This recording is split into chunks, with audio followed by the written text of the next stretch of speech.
my Wasatch Startists. Get it? So we're going to do, I'm so happy to have you back after a big holiday to do some more art projects. And we're going to do, since it's the winter and it's hopefully nice and snowy outside, I thought we'd do a bear in a sweater. So it's going to be a guided drawing. So I'm going to go through it and you're going to go through it. And the first thing, one step at a time, so it'll become really easy to just do your own, all the steps as they are. And then you add your own details and you make it your own by, changing things a little bit. But I want you to practice a few times with the basic shapes that we're going to use, and then you add in all your own details. So this can go from super simple and all the way up to 6th grade, really complicated, depending on how you want to, how much detail you want to draw and how precise you want to be, and really what materials. We'll be using crayons today because I know you all have crayons at home, and that kind of limits us sometimes, but you can always use chalk or oil pastel or even paint or Sharpie or magic marker. This can be done with anything, but we'll concentrate on what I know everybody has at home, which is crayons. But first, we're going to walk through the basic shapes, and this is what I want you to do on scratch paper or on your whiteboard. I know you all have whiteboards that you took home, and so that you get really comfortable with the shapes before we go to the paper and the crayon. So the first shape that we are going to have, this is what our bear is going to end up looking like, by the way. He's going to be this really cute bear, and he's going to have a sweater on, or she's going to have a sweater on, and we're going to really decorate up with patterns and textures, all sorts of things on that bear and on the sweater. So that's kind of what we're aiming for. So let's practice. First, we're going to do a round circle for the head. So everybody do a round circle. Don't put it in the middle or at the bottom. You got to leave room for his body, right? So that'll go right in the top half of your paper or your whiteboard right now. Then you're going to do a C and a backward C, a little half moon for his ears. And there's going to be the insides of his ears that you put on there as well. So next, we'll have his round eyes, and you want to make them big enough that we can put another circle on the inside that is going to have the color of his eyes in it, and then a dot where we have his pupil.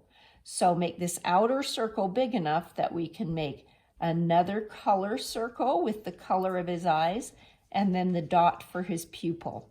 So his snout can be kind of various shapes, but if you make it kind of triangular like that, it'll give you the idea of his snout coming forward. And then his little triangle black nose. And this is where you can vary. You can have him smiling. You can have his mouth open and give him some little fangs. You can just kind of give him a little smile like that. He can have all sorts of expressions. It's really fun to kind of play with your own expressions on that bear. So the triangle nose, and then a line coming down from that triangle with whatever kind of mouth you want, whatever you want him to be feeling like. So that guy is feeling something. So then we take his body and we just go on either side of his head and all the way down. Is he more of a squarish bear or more of a roundish bear? You can try it different ways. And the beauty of this board is you can erase it and redo it different ways to see what kind of bear you like and what shape you want to do when you finally get to your paper.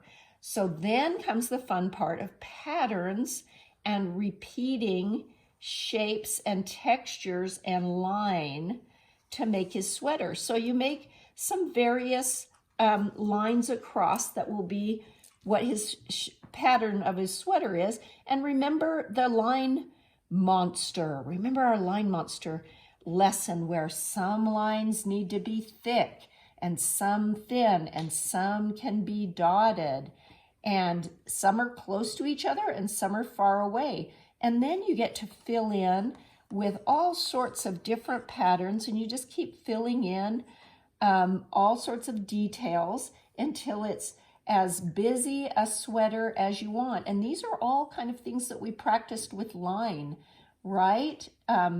All different kinds of shapes and lines that you can fill that sweater in with. And when you get to the very bottom of making all those outlines that you want, then we'll come back in with color and do the detail.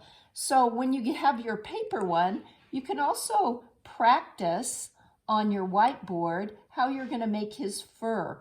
The texture of his fur is kind of an important part, and you can do it almost in any pattern you want. You can go around his eyes or his nose. You can start from the bottom and work your way up, but you make these little texture marks for his fur, and then his face will look like it's not a bare naked face, but a bare furry face. So practice kind of how the patterns are that you want to have make up your bear's face. And of course the ears are going to be hairy too, so make sure you go through the ears. So you're going to do this many different times. Do a wonderful erasing and try it again with a head that's more square or more long or more whatever. You're going to try it. Maybe a boy bear and maybe a girl bear. Maybe you'll put glasses on one of them or earrings. I tried all sorts of different ones. These aren't really great, and this got cut off, but these are examples of some different types. See how many different shapes these bears have that these people did? His snout is skiwampus, and you can almost see where the hair has a whole different pattern, the fur, than somebody else's fur. So my little lines went all the way around that way. You can see my patterns. You can see where I didn't outline it. So I think I really like how it looks outlined, so you'll use your crayon to outline it. So here's a couple of different examples of how I started. This guy has kind of one big ear, like he's listening. He's got interesting, they all should have their own interesting expression. And this one turned into, oh, she has a little bird that landed on her head, and I gave her a hat and some earrings. You can really start putting your own details in once you have that basic shape of your bear. Even a bow tie or a hi, my name is, and then name your bear. That's also kind of fun. This guy has a collar on him.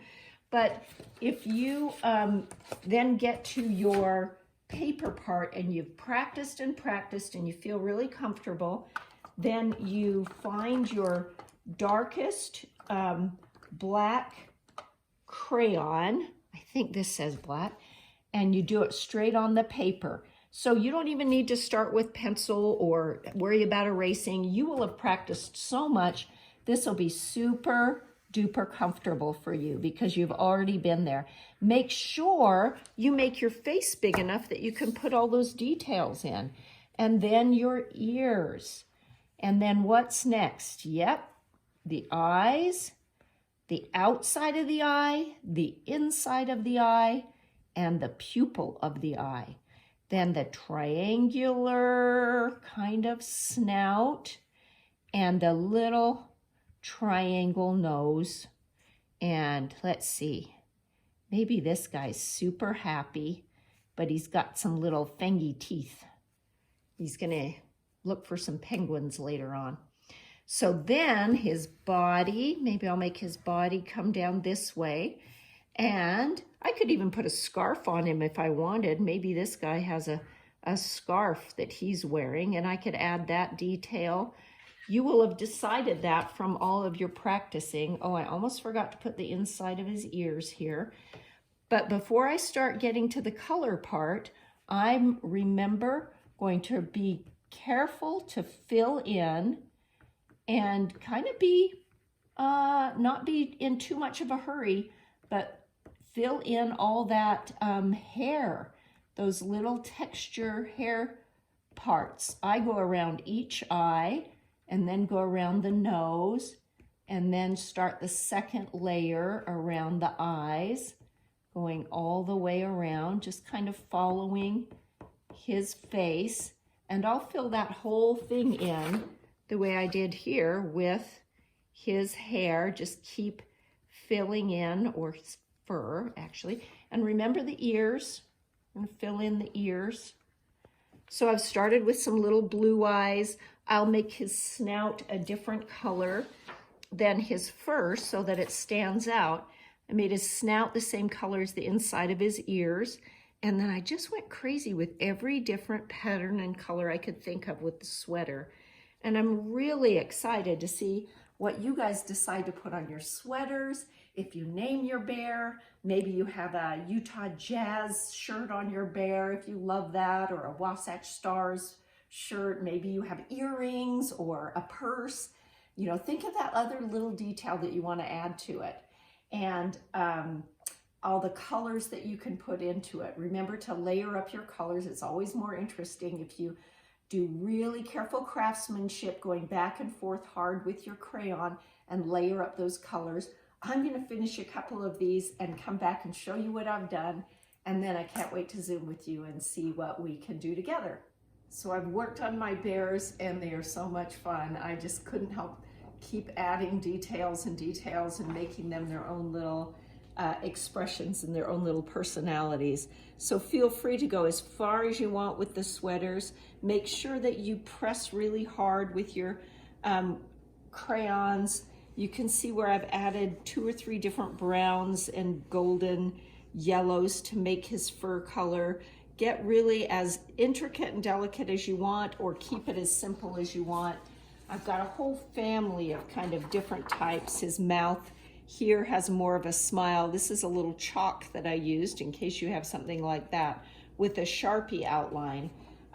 Mostly you'll probably be working with crayon. So these are all crayon types. The mouths are a little different. This has a little more of a girly flower feeling to it. And this guy's just kind of angry, and he's got a twitch in his eye, I think, kind of angry and confused. It's so much fun to see what kind of expressions and different clothes you can put on these guys. Do several if you want. I kind of got carried away and couldn't stop making bears. So I hope to Zoom with you and see what you've come up with. See you later.